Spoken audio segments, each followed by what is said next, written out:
So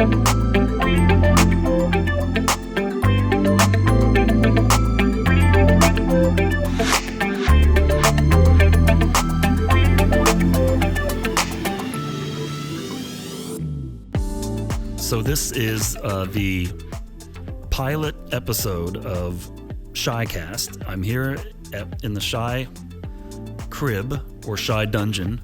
No, Shy Crib 2.0. I'm in Manhattan, pretty much midtown, middle of the city. I grew up here in New York City.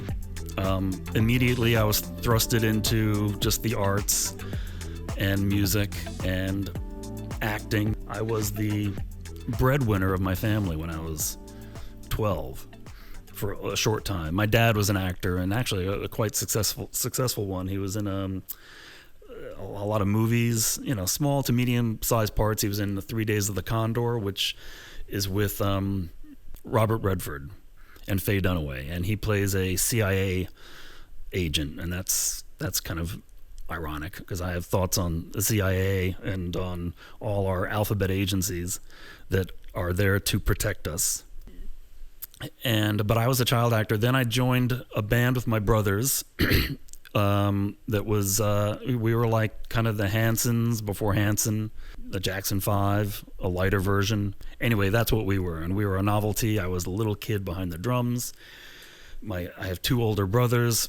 They both played guitar. We had a good friend on bass, and then we put a band together, and we became quite locally in New York City. We were the thing for from 1979 to 1983, 4, and then we all got sort of older. I went through puberty, but we continued the band as young adults until about the early 90s. In the 90s, we disbanded.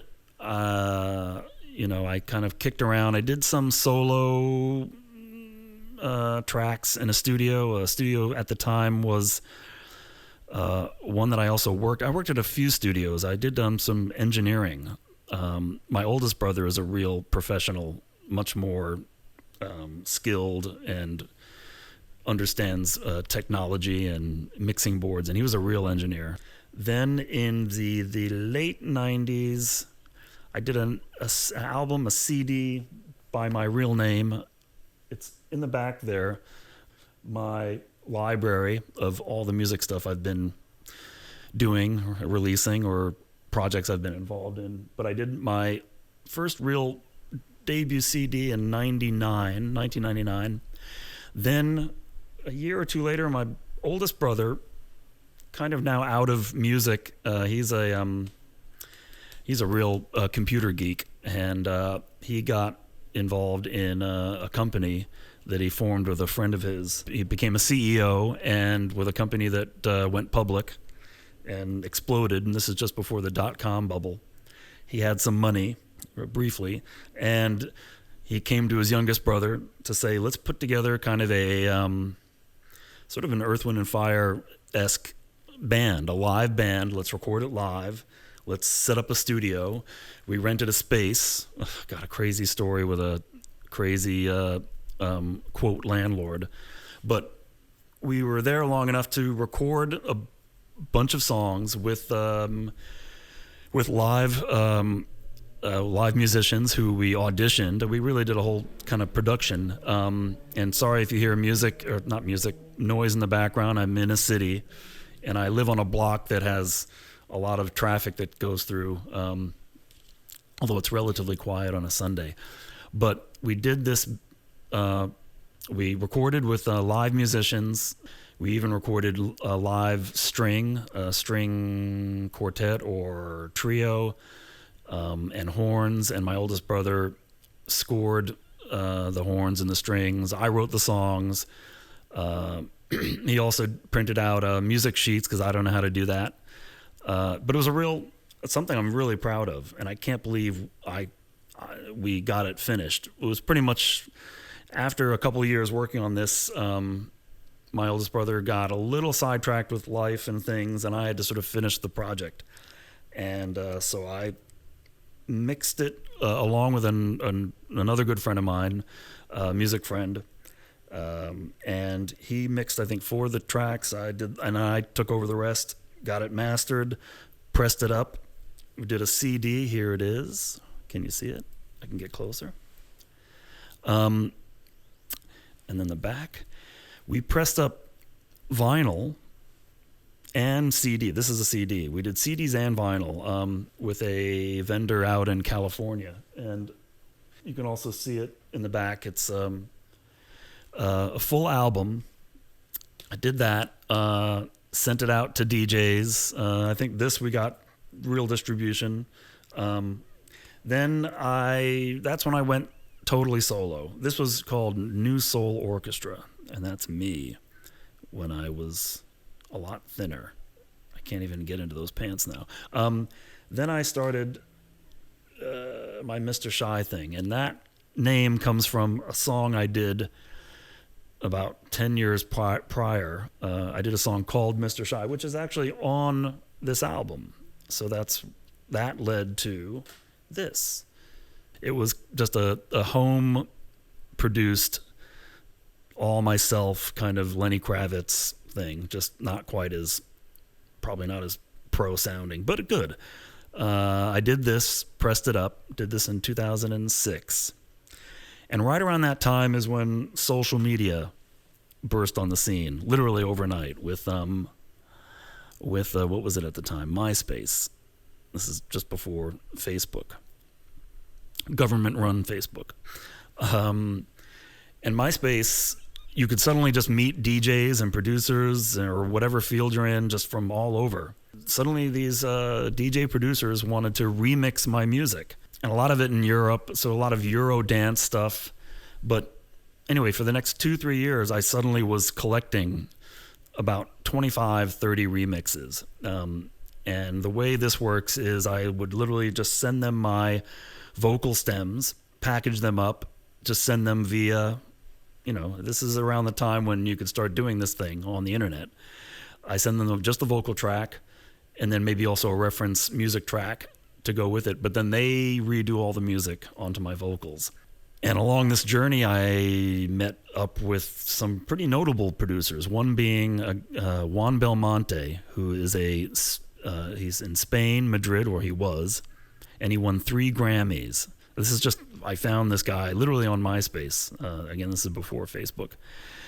And he really took a liking to Superstar, which is, again, my debut CD. He went and did not a dance remix, he did a Beach Boys. He's kind of eclectic, a real cool Beach Boys remix. But then we got together again a couple of years after that and did a whole new production, which is more soul dance, and I'll get to that later.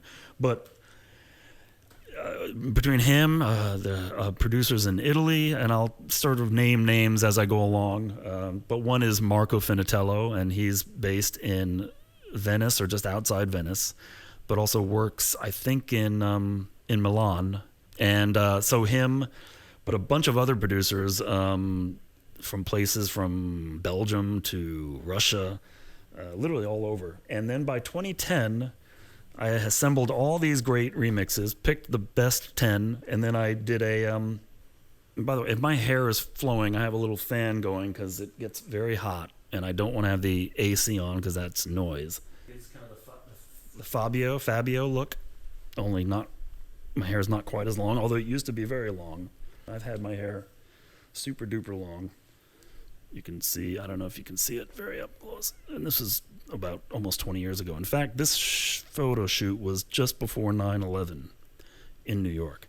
Anyway, so getting back now, we're up to 2010, and I went and collected, just picked out the best remixes. They did remixes of almost every song off my debut CD.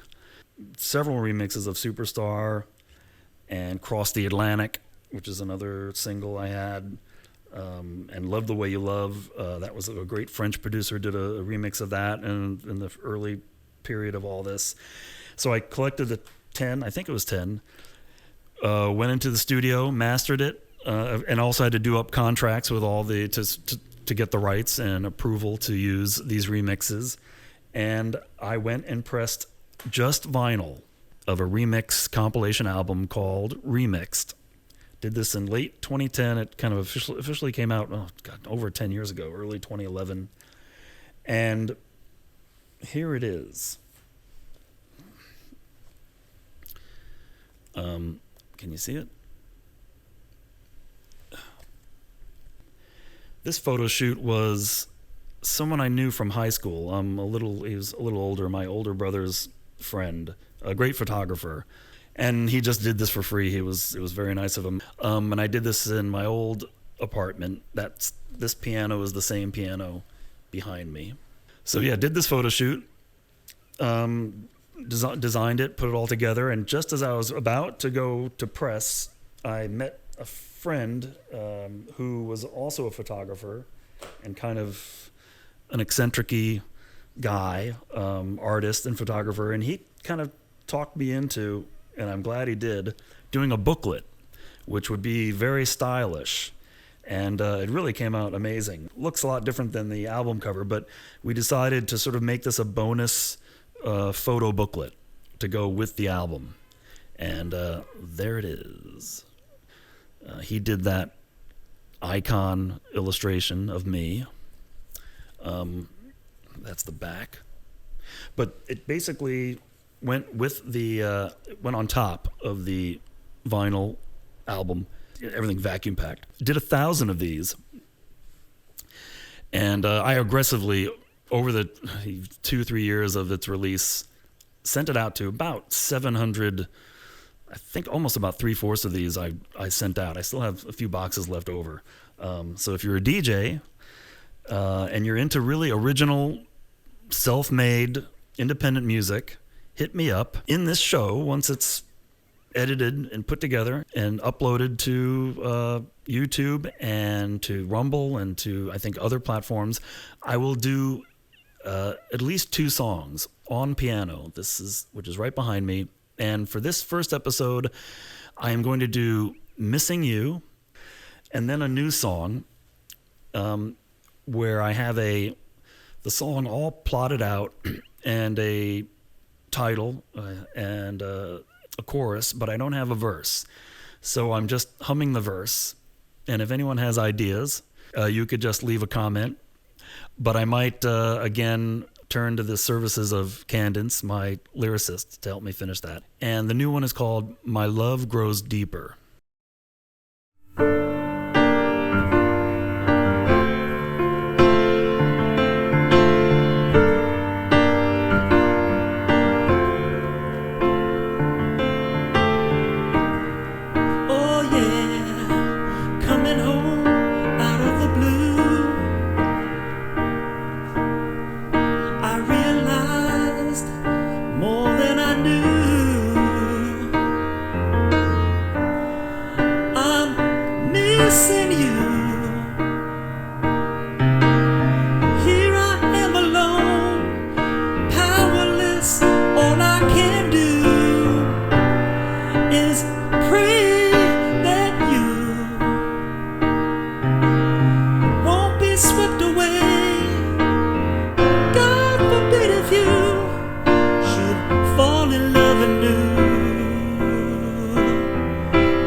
So,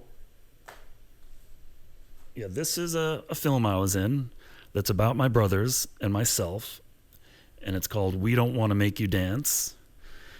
Kind of an in-joke reference to a song that my oldest brother wrote called We Don't Want to Make You Dance, which is reverse psychology. We did want to make you dance. And there's the back. Anyway, this is a band that I grew up with, that I was in as a child. I was like the young whippersnapper behind the drums. When we formed, I was 14. No, not even. I was 13, and I probably looked about 9. And this was like a major. We were like a big band in New York City for 4 or 5 years, from 1979 to 1984. And a woman that knew us, her stepson was friends with my middle brother, and I also knew him. I think he was more my age. And I wasn't totally aware that she was filming us both at our shows and backstage back in 1983. Then she came back in 1988, late 80s, when we were all adults. We still had the band going, we went until about early 90s. But she kind of came back to see where we were. And then she came back 20 years after that and filmed us now sort of middle-aged. And so she released this independent film. You can stream it online. It's on Amazon.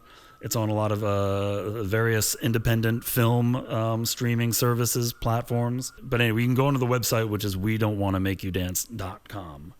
And you can watch me performing and being interviewed when I was, 15, 16. And going further back, this was the first vinyl thing I did was this single called Funky Family. And my middle brother wrote the song.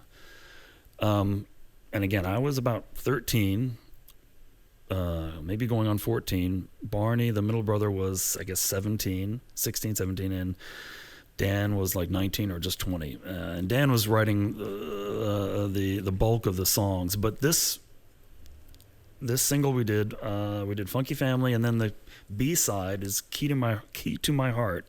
And I wrote that with some help from my oldest brother. And there we are. Can you guess which one is me?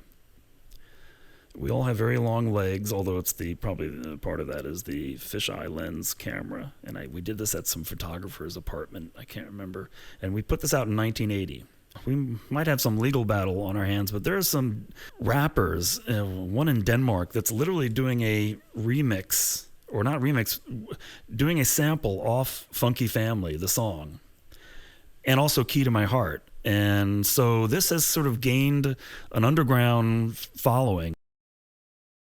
There's literally, I think, about a dozen or 10 of these left. And I am the curator here at Shy Crib 2.0. I have all of them, I think. And there are small record shops that have been scooping these up, buying them.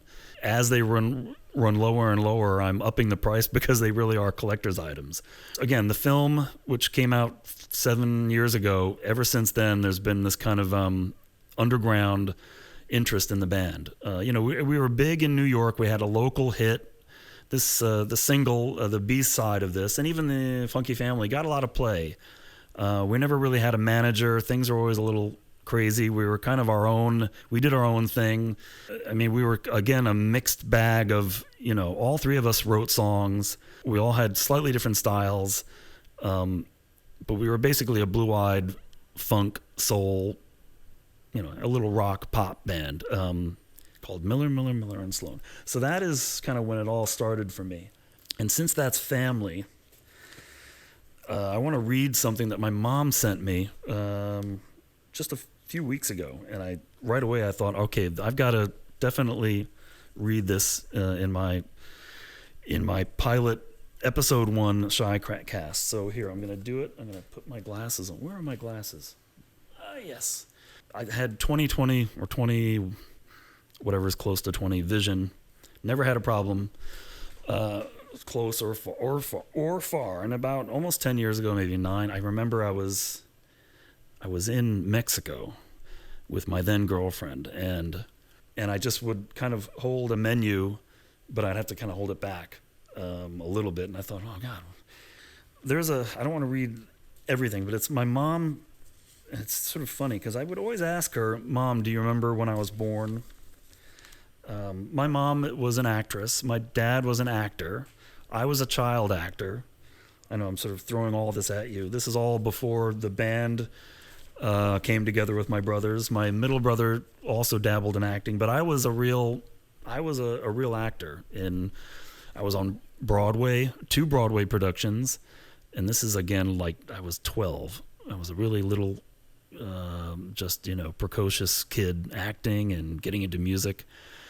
And my dad was an actor, and he was a real serious actor. He did a lot. He did theater. He did movies. He did several major films you've probably heard of. One was called 3 Days of the Condor, and that starred Faye Dunaway and Robert Redford. There you go.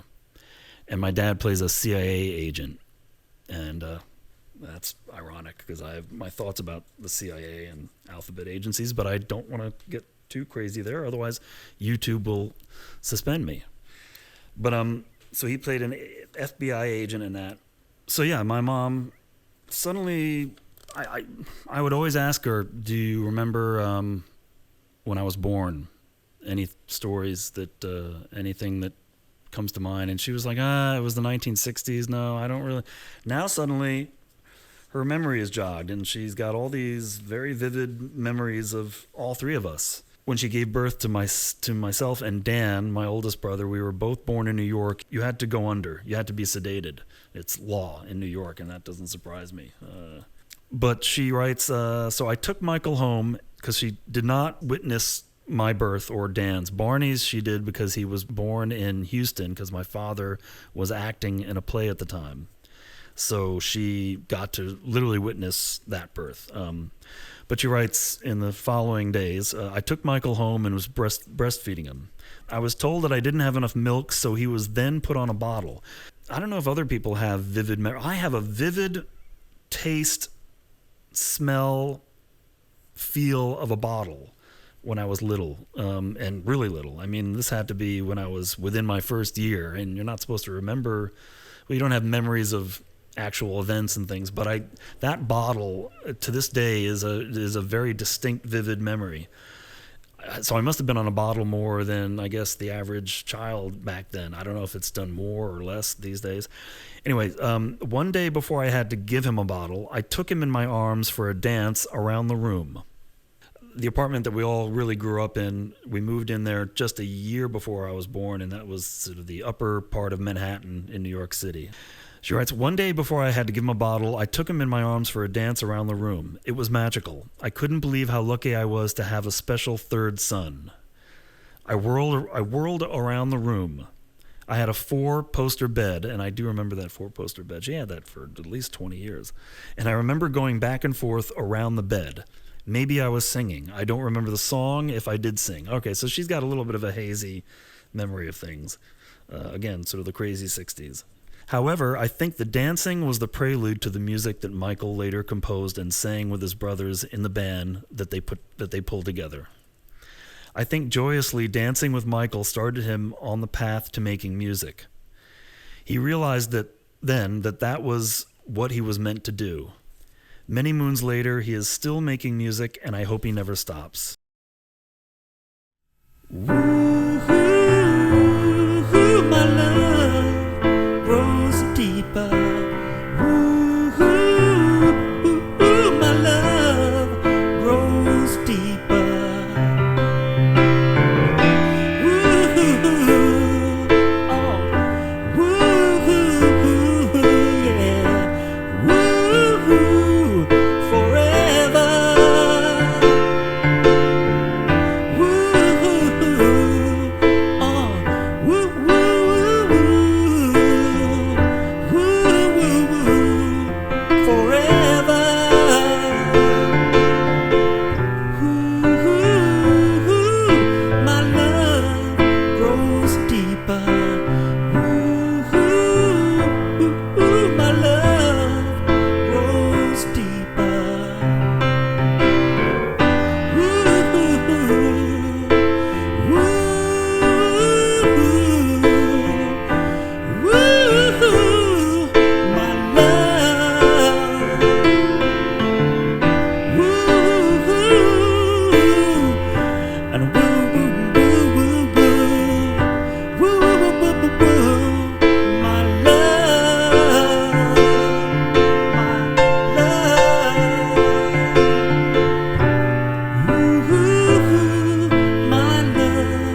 goes deeper.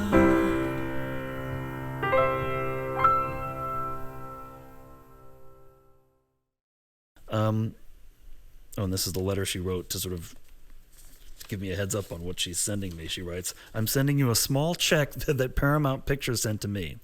And I think I just mentioned this earlier, the film that my father was in. "It's a residual for some movie that your dad did. I can't put it in the bank because it's made out to Michael. My name was the same as my father's, first and last name. And I'm also including, anyway, this ended up being the 3 Days of the Condor, that same film. So that's really fun. There's something else that I could read, but maybe I'll save this for episode 2. And I think it was my father writing just before he got married and just before they had their first son and started a family. And I think just before they moved to New York City. My parents met upstate at Bard College, I think. I'll read this. Let me save this for later. It's also touching and interesting. And it's funny that she sends me this stuff just before I started the Shycast. We got locked down last year over this thing that we don't even know what it is. And if you're the general healthy public, it's pretty much the flu. I remember when this whole thing hit, and then the CDC and all the health experts and virologists that are supposed to be the experts, when really from day to day and week to week, we had no idea what this was, where it came from, although we had a good hunch. But there was a moment when the government and these agencies just tell you, and then of course down to the local level, they tell you we have a pandemic. Everyone lock up, stay in your home, your apartment, in the case of New York, put on masks. And I remember all through my life seeing places like China, they would wear masks all the time. And that's mainly because China is environmentally, their air is terrible. Their smog, especially in their big cities. I thought this would never happen here. Even if there was some kind of crisis, people aren't going to just strap something onto their face and then have it on all the time, no matter where they are, if there's no one around. And I didn't think New York, cool, hard, gritty New York they would kind of just say, you know what? No, we're going to live our lives. At least, we'll adjust. We'll be careful. We'll take care of our own personal health. But we're not going to shut down and strap on masks. So what happens within literally 24 to 48 hours, the city becomes a complete ghost town. Everyone just totally complies, puts on the mask. And I put on a mask when I went out. But they also just shut down their businesses, shut down their offices, because only now essential stuff was necessary, whatever that means. What's essential, what's not essential. People's livelihoods are essential. But I kind of went out and took a bike ride, and I literally 24 or 2 days ago, the city was just the city. It was just a hustle bustle, and now here I am literally in a dead town. And everyone totally just did as they were told. Shut everything down, shut their lives down, locked themselves up in their apartments, put on their masks. And now here we are a year and a half later, and still most of this city, its inhabitants, just wait for to be told what's the right thing to do as far as my health. And it's insane. Anyway, this is again the first episode, pilot, and it's just me talking about my life, my past, my journey. So much of what I've done sort of independently, and I'm kind of proud of that. I'm glad, really, in hindsight, that I avoided the rather dangerous, the more we kind of learn about just things in Hollywood, that when you become famous, it's a serious risk to you losing your soul, and I mean that. And I'm not exaggerating here. And I'm almost glad that I kind of just did things my own way, didn't become quote famous by hitching onto the wagon that is the big machine of media and big record labels. because then I think I'd be compromised. I think I'm really fortunate, and maybe subconsciously I even didn't want to fall down the dangerous rabbit hole of real fame, that is where, you know, so much of your life then becomes controlled by the people that help to make you famous. Whatever industry you're in, and as far as entertainment, whether it's music or film, you know, the big film production companies, the record labels, because it can get very scary and dangerous, and you kind of lose your sense of self. You sell your soul. I mean, I really think most of them do.